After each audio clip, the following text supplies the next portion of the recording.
Nasa 18 meters sa critical level ang level ng tubig sa Marikina River.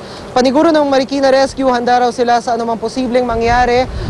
Bagamat sa ngayon ay naghahanda na rin sila ng contingency plans para mas makapaghanda sa pananalasa ng bagyong Pedring. Kasabay nga niyan ay kakakuha lang natin ng impormasyon mula sa Marikina Public Information Office na sa mga oras na ito ay sa kabutihang palad wala pa namang napapaulat na anumang insidente ng pagbaha dito sa Marikina, anumang lugar dito sa Marikina. Sa kabila nito ay nakabukas na raw ang lahat ng mga eskwelahan, pampublikong eskwelahan para sa posibleng paglikas ng mga residente. At yan muna latest mula sa ating kinatatayuan dito sa Marikina City. Balik sa iyo, Connie. Maraming salamat, Dano Tingkungko, at ingat ka dyan. Pagdamag ding binayo ng malakas na hangin at ulan ng Camarines Sur, natili naman brown out ang ilang lugar sa lalawigan. May live report si Marisol Abduraman. Marisol! Igan, bagamat pabugso-bugsong ulan na lang ang nararanasan natin ngayon dito sa Camarines Sur, napakalakas pa rin ang hangin dito, kaya naman nananatili pa rin nga po ang bangis itong si Pedring dito yan sa probinsya. At gaya nga na yun nabanggit, nananatili pa rin walang kuryente sa ilang lugar dito sa probinsya, kaya naman kagabi, balot pa rin po sa dilim at lalong pahirapan nga po ang sitwasyon dito ng mga residente. Lalong lumakas ang ulan kagabi at hangin na dalangan ng bagyong Pedring. Pero patuloy pa rin ang monitoring at pag-iikot ng mga PNP at ilang governmental officials dito para mamonitor nga ang ilang lugar dito. Partikular na nga yan, Igan, sa Bayan ng Bato na itinuturing nga yan ng RDRRMC na isa sa mga pinaka-critical na lugar sa probinsya. Dahil ang lugar nga o ang bayan kung saan tayo naroon ngayon ay kadalasan nga pong binabaha pag ganitong napakasama ng panahon, lalo na yung ganitong dalawang magkasunod na araw nga na walang tigil ang pag-uulan. Kaya naman hanggang sa mga oras na ito, Igan, nananatili pa rin sa evacuation centers ang mga residente na inilikas nga kahapon ng umaga. Ito yung nasa Barangay Santiago, ito yung umabot hanggang Bewang ang tubig baha. Umaasa nga sila na sana nga ay humupa na ang baha doon. Gayunpaman, ayaw pa rin pakasiguro nga ng mga officials dito hanggat hindi raw nila nasisiguradong maligtas na bumalik ang mga residente roon, mananatili muna doon ang mananatili sa mga evacuation center ang mga residenteng inilikas. At hanggang sa mga oras na ito, patuloy pa rin ang monitoring ng Office of the Civil Defense dito pa rin yan sa Bicol Region, lalo pat meron namang mga bayan na sa Catanduanes ngayon ang nananatili pa ring isolated. Igan? Maraming salamat, Marisol Abduraman. National Disaster Risk Reduction and Management Council o NDRRMC mas handa na raw ngayon sa pagtugon sa mga kalamidad. Ayon kay NDRRMC Executive Director Benito Ramos, malaki ang aral na iniwan ng bagyong Ondoy, hindi lang sa mga residente, kundi maging sa mga kawani ng gobyerno. Kapag may bagyo, agad na raw sila ngayon nakikipag-ugnayan sa Pag-asa. Kompleto na rin daw ang kanilang mga gamit para sa mga isasagawang rescue operation. Proactive na tayo, hindi lang tayo naghihintay kung ano mangyari sa atin. Handang-handa na tayo ngayon. Samantala, naka-alerto na rin po ang DSWD para magbigay ng agarang tulong sa mga pamilyang posibleng masalanta ng bagyong Pedring. Naghanda ang ahensya ng 4.4 million pesos na standby funds. Nakaposisyon na rin ang relief goods na mahigit 57 milyong piso ang halaga. Ipapamahagi ang mga ito sa mga maapektuhang probinsya. Tinututukan na rin ng Albay kung saan mahigit 100,000 residente ang posibleng maapektuhan ng bagyo. Binabantayan din ang iba pang lugar sa bansa na madaling bahain, kasama na ang ilang lugar sa Cavite, Laguna, Batangas, Rizal at Quezon. Ilang pasahero stranded sa mga pantalan dahil sa bagyong Pedring. Kaugnay po ng balitang yan, makasap natin tagapagsalita ng Philippine Coast Guard na si Lieutenant Commander Algier Ricafrente. Lieutenant Commander Ricafrente, good morning po. Good morning, Igan, at good morning din po sa mga tagapanood. Makikibalita lang kami doon sa mga stranded pong pasahero.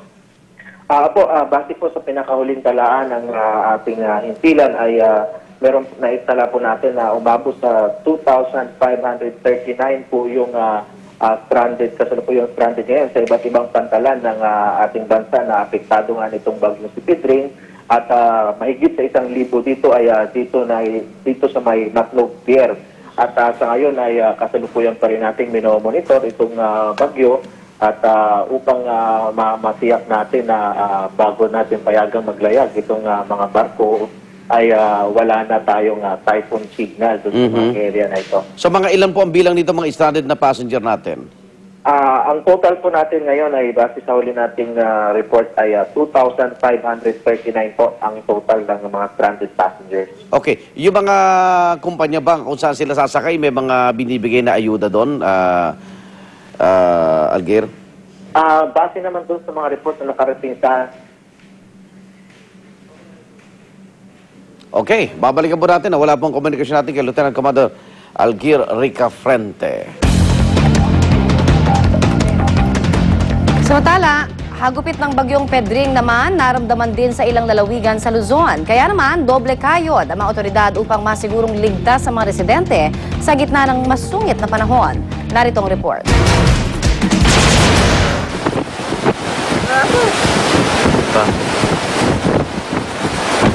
Malakas na hangin, ulan at alon sa dagat. Yan ang dulot ng bagyong Pedring sa Sorsogon. Para iwas disgrasya, kinansela ang biyahe ng mga bangkang pampasahero sa biyaheng Masbate at Samar. Kaya naman ilang pasahero ang na-stranded sa Pantalan. Wala namang patid ang paalala ng pamahalaang panlalawigan sa mga residente na mag-ingat, lalo na sa mga nakatira sa flood-prone at landslide-prone areas. Hinagupit din ng bagyo ang ilang bahagi ng Albay. Sinalanta ng baha ang mga bayan ng Pulangi at Libon. Agad inilikas sa mga otoridad ang mga apektadong residente para makaiwas sa disgrasya.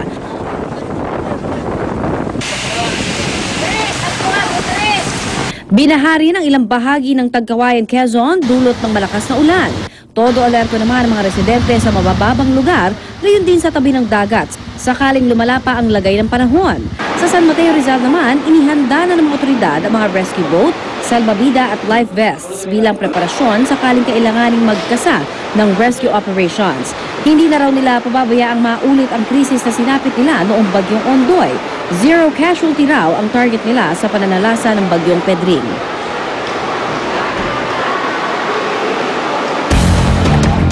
May pagulan na rin po sa Baguio City at may live report si Mark Zambrano. Mark. Igan, ramdam na nga ang pagsungit ng panahon dito sa area ng Baguio City dahil inaasa mamayang hapon ay tuluyan ang mararamdaman ng epekto ng bagyong Pedring dito sa reyon.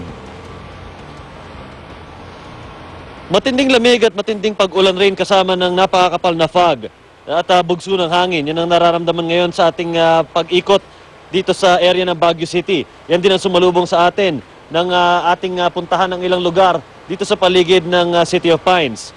Samantala, nakataas na ang storm signal number 3 sa buong reyon ng Benguet at Mountain Province, kaya naman napakalamig na 15 to 17 degrees ang temperatura ngayon sa reyon. Mahigpit na binabantayan ngayon ang mga komunidad na malapit sa gilid ng mga landslide-prone area dito sa Baguio City. Ang mga kalye naman papunta at palabas ng Baguio City rin ay tinututukan na rin, particular sa Cannon Road na kilalang landslide-prone area. Maaring maantala rin dahil sa pagsungit ng panahon, Igan, ang road repairs na nagaganap ngayon sa ilang mga pangunahing kalye ng Baguio City. Samantala, Igan, patuloy tayong magbibigay ng update kung ano magiging epekto ng pagtama ng sama ng panahon na dala ng bagyong Pedring sa high altitude training ni Pamansang Kamao Manny Pacquiao na sa ngayon ay nandito pa rin sa Baguio City. Igan?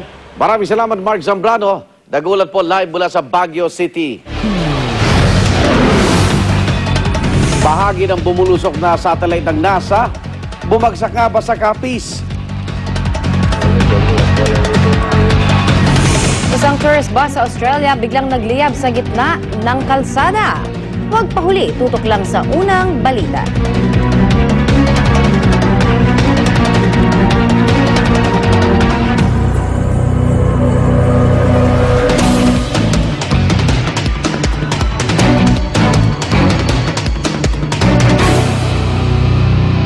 Sa likod ng kanyang matamis na ngiti ay isang mabangis na mandirigma. May